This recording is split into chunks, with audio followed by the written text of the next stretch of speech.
Okay, the next question I have is, oh, this is a long one.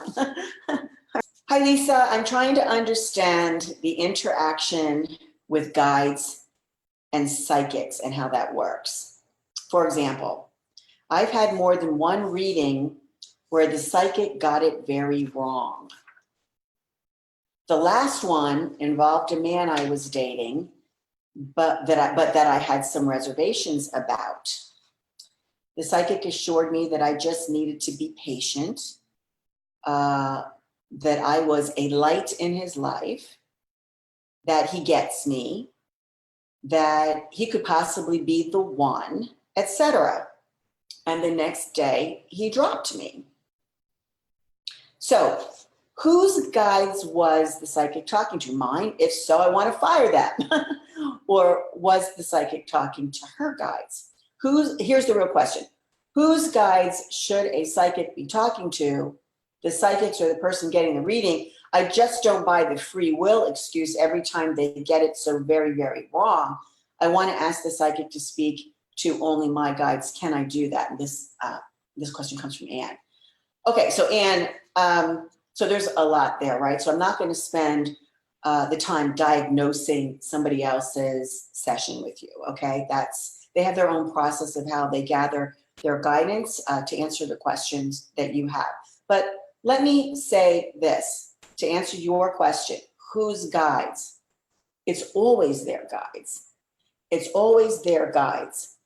All right, the person who's doing energy work, the person who's doing mediumship, the person who's working with spirit guides, the person who's doing psychic readings, the person who's doing intuitive sessions, and those are all different, has a relationship with a set of guides that have a shorthand with that, right? That's why it doesn't take us 5 hours to do the reading. We're very quick about it. We have a shorthand where that information comes. Now, having said that, when the reading is requested by you, your guides can be invited in. Sometimes your guides will just show up. The guide, depending on the question, the guide could be different. It's not always the same guides that show up.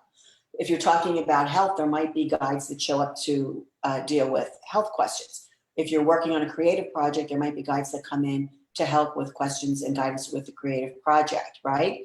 So when I'm doing this kind of work, because I'm also a Reiki master, I like to work in the Reiki field, which creates a natural boundary in the field that keeps out anything that I don't want in the field for the inquiry.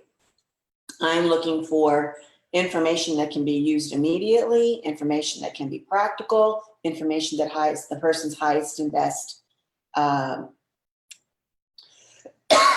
interests at heart, excuse me.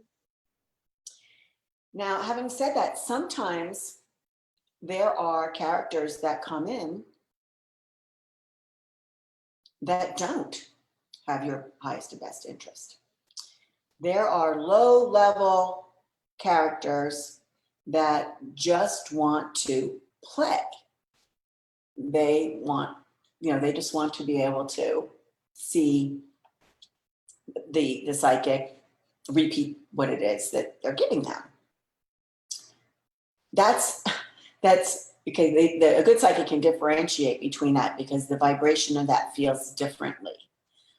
So, I know you're talking about free will here. You say, well, I don't really buy the free will excuse. Well, I have to tell you, every bride that was left at the altar had been subject to somebody's free will that morning, the groom that didn't show up, right? So free will does exist. Right now, something could change. Right now, that could change everything that's coming your way. There's nothing written in stone. You cannot predict. What you can do is you can read the energy, the current energy. You can scan for information. Now, to tell you, sometimes, and it's true, sometimes we just get it wrong.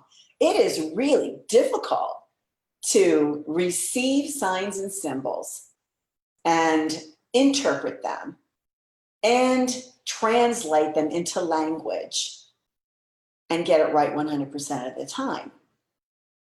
It's very difficult. So the short answer to your question is, whose guides should they be talking to? And they should be talking to theirs. And if they need more information, they invite your spirit guides to come in, those that have the answer. We don't want all of them showing up. We only want the one that has the answer that you can use and take action on. Let me say one more thing about this, because I see that happen a lot in readings. People are they're trying to gather guidance for themselves. Instead of asking for the guidance for themselves, what they really want to do is they want somebody to read another person that didn't give them their permission to read. They don't ethically, right? Ethically, we don't read people without their permission. Ethically. There are some that do, right? They'll just go out there and you see them run into somebody in a grocery store and say, I've got a message for you, right? That is unethical in our profession, right? So that doesn't mean that it's illegal. Yeah, oftentimes, those are two different things. So oftentimes what's legal isn't ethical and vice versa. But, good psychics have a school of ethics. And it could be that when you were in there, and I don't know because I wasn't with you, she assured me that I just needed to I was dating someone, I had some reservations about this person. If you were asking the psychic to read the other person, rather than giving you guidance in the context of that person being in your life, those are different things, right? The universe knows that the psychic is going into a field without permission, at least when you're working in the Akasha, it definitely is. You can intuitively scan for information in the present, but you can't necessarily read and predict, right? So you will literally get incorrect information if you are trying to interfere with somebody else on a spiritual or energetic level to dip into and read them without their permission. It's actually a way that the universe makes that so that it doesn't happen. You don't get the accurate information. So the next time that you decide that you want to get some guidance, whether it's intuitive or from spirit guides or mediumship or whatever it might be, you go in with a good question, right? The question always is for you. Question isn't about the other person. Okay, so you always go in for you. Question in this situation would have been, is this person that I am dating, the best person for me to have a relationship with at this point in time? That's a yes or no question. Sometimes no means no, not yet. So you have to be careful about that. You can say, how can I attract the right person into my life at this time? So, that's a different question. Then it could be this guy, it could not be this guy. So I hope that I was able to answer your question for you. When you go in, you're going to be working with that psychic's guides and their ability to gather the signs and symbols and interpret them and deliver the information to you so that you can use it.